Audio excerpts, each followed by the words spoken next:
Marie, Marie, Vostok. Marie, Marie, Vostok. Oh Marie, oh Marie, oh Marie, oh Marie, oh Marie, oh Marie, oh Marie, oh Marie, oh Marie. Bonsoir messieurs, dames.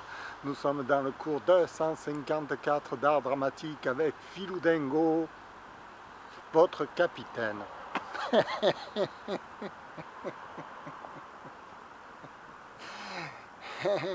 Qu'est-ce que vous voulez que je vous dise? Je suis devenu par la force des choses,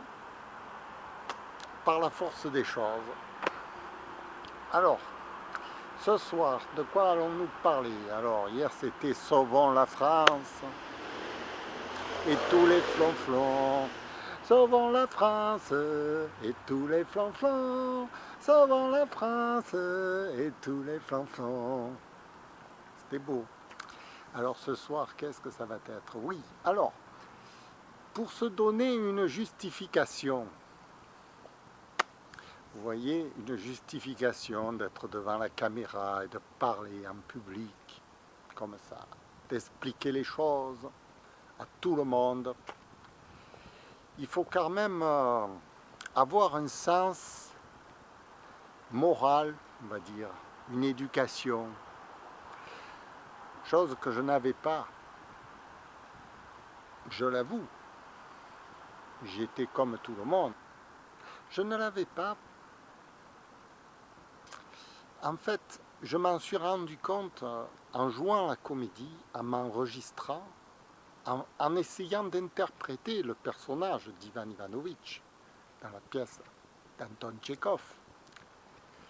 Et ce personnage, évidemment, on ne peut pas, quand on est débutant, enfin, quand on expérimente la comédie, on fait des essais dans toutes sortes de personnalités, on donne des personnalités variées à un même personnage. On peut le jouer dans différentes tonalités, etc. Donc, dans tous les essais que je faisais, je me suis aperçu de ce qui n'allait pas, c'est-à-dire comment mon personnage ne fonctionnait pas pour arriver à une certaine interprétation du personnage. Et quand on fait des essais, on s'aperçoit, après en étudiant le personnage, qu'est-ce que c'est qui marche et ce qui ne marche pas en quelque sorte. C'est un peu comme un coureur automobile, il fait des essais avec sa voiture, bon, ben, après il règle.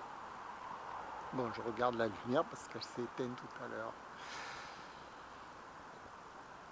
Et donc, bon, Lee Strasberg, il parle de les convictions morales de l'acteur que l'on doit intégrer dans son personnage, c'est-à-dire qu'on doit jouer la comédie avec sa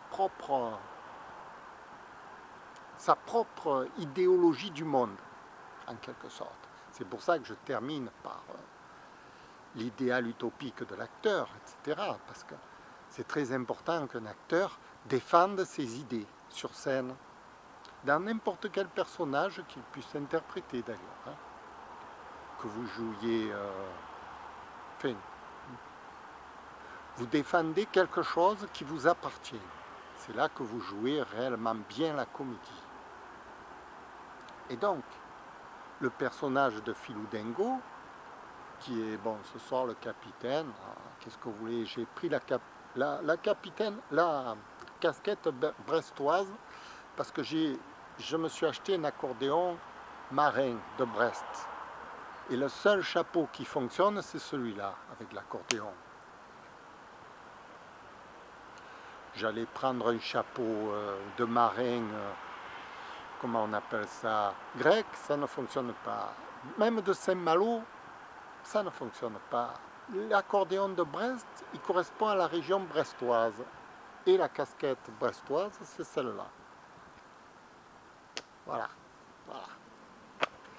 Donc je suis devenu capitaine de navire brestois à cause de l'accordéon. J'ai pris l'accordéon parce que les harmonicas, ça ne me convenait pas non plus. Qu'est-ce que vous voulez? C'est un enchaînement des choses.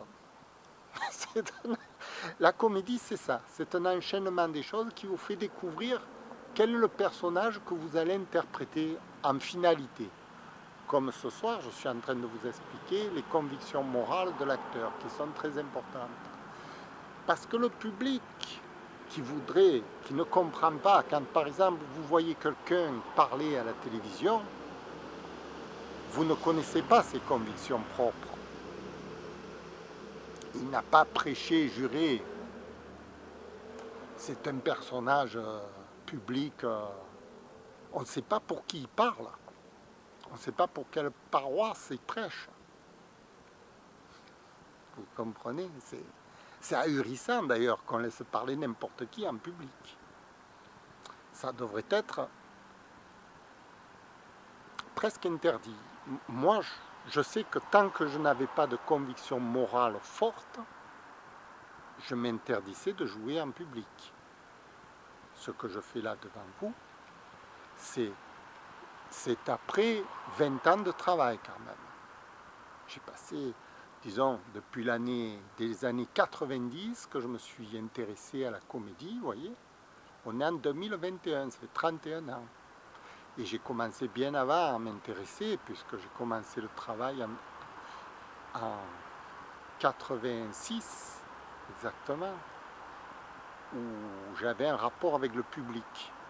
Donc, je me suis intéressé au personnage en lui-même, à l'interprétation du rôle, en 86 en quelque sorte. Après l'université, quand je suis sorti de l'université, parce que tant que vous êtes sur les bancs de l'école, je veux dire, vous n'avez pas de rapport avec le public, donc vous ne pouvez pas faire d'études en ce qui concerne la psychologie des personnages, etc. Vous êtes novice complètement, ce que j'étais en sortant de l'université à 25-26 ans. Et ensuite, je me suis intéressé à ça parce que je suis rentré dans la vie sociale, on va dire. Après l'université, vous rentrez dans la vie sociale, donc vous vous intéressez au rapport qu'il y a entre les gens, et donc vous essayez de trouver quelle est votre part d'intervention avec le public. Voilà. La comédie sert à ça, l'art dramatique sert à ça, à créer ce rapport. Et donc je vous parle de ce rapport qui m'a obligé à avoir des convictions morales, à défendre quelque chose dans la vie. Mes convictions personnelles. C'est-à-dire que si je suis, on va dire, si j'ai des convictions personnelles égocentriques, je vais jouer un personnage égocentrique. Si j'ai des convictions personnelles altruistes, je vais jouer un personnage altruiste. Ça ne regarde que moi et Dieu, d'accord, mais ça regarde aussi le public, de savoir pour qui je roule en quelque sorte.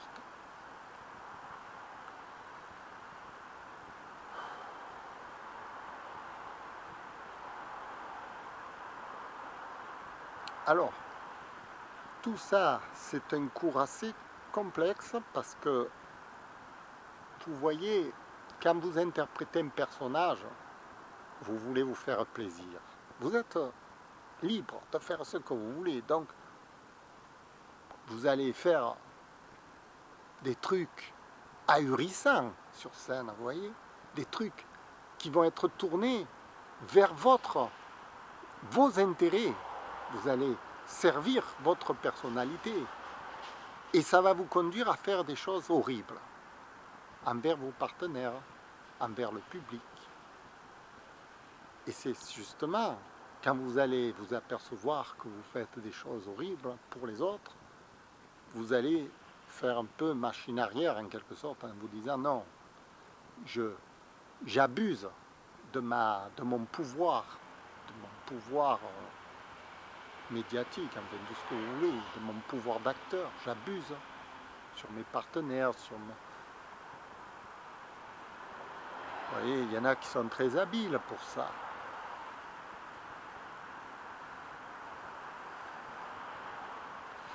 On peut devenir très habile, très malin, très intelligent, très sournois, très machiavélique. Donc il faut avoir quand même des convictions profondes pour affronter la scène, pour défendre des valeurs qui vous dépasseront lorsque vous serez mort. Parce que c'est ça qu'on retiendra de vous. C'est quel a été votre combat de votre vivant. Bon, vous dites, après ma mort, je m'en fiche. Mais vous voyez, moi, depuis que je suis tout petit, je ne m'en fiche pas de ça. Je me bats toujours pour quelque chose de juste. J'étais à l'école, j'étais un gamin, j'avais 3 ans déjà. Je combattais contre le monde. Pas contre le monde, mais pour mes idéaux. J'avais des idéaux. J'avais des idéaux. À 6 ans, j'avais des idéaux. À 6 ans, je voulais... À 6 ans, vous voyez, quel était mon rêve? Je voulais brûler la ville et aller vivre dans la forêt. Oui, seul dans la forêt. Bizarrement, à 59 ans, je me retrouve seul dans la forêt.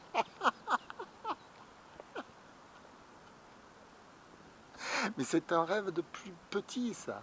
Vous voyez? Pourquoi brûler la ville? C'était en 69, c'était au temps de la révolution culturelle. Les gens, ils ont mis le feu à la société, en quelque sorte. Ils ont voulu la libération de la femme à cette époque. Et moi, je voulais la libération carrément de l'homme. L'homme et la femme, la société, je voulais tout mettre à plat. Ah oui, mais j'avais fait mon plan, j'avais porté des allumettes et tout à l'école et tout, je voulais brûler l'école. Je me suis fait attraper. Il y a quelqu'un qui m'a vu et qui m'a dénoncé. Et la directrice, elle m'a apporté dans son bureau et tout, elle a fait venir mes parents et tout, pour me demander pourquoi l'enfant il voulait mettre le feu à l'école.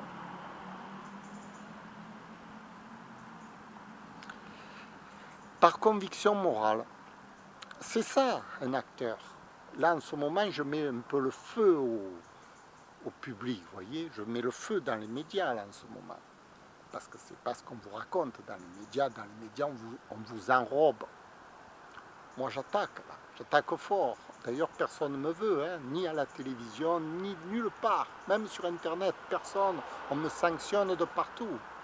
Parce que j'ai des convictions fortes et que je défends un idéal.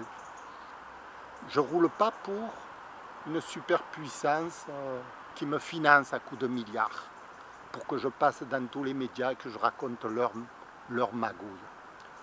Voilà.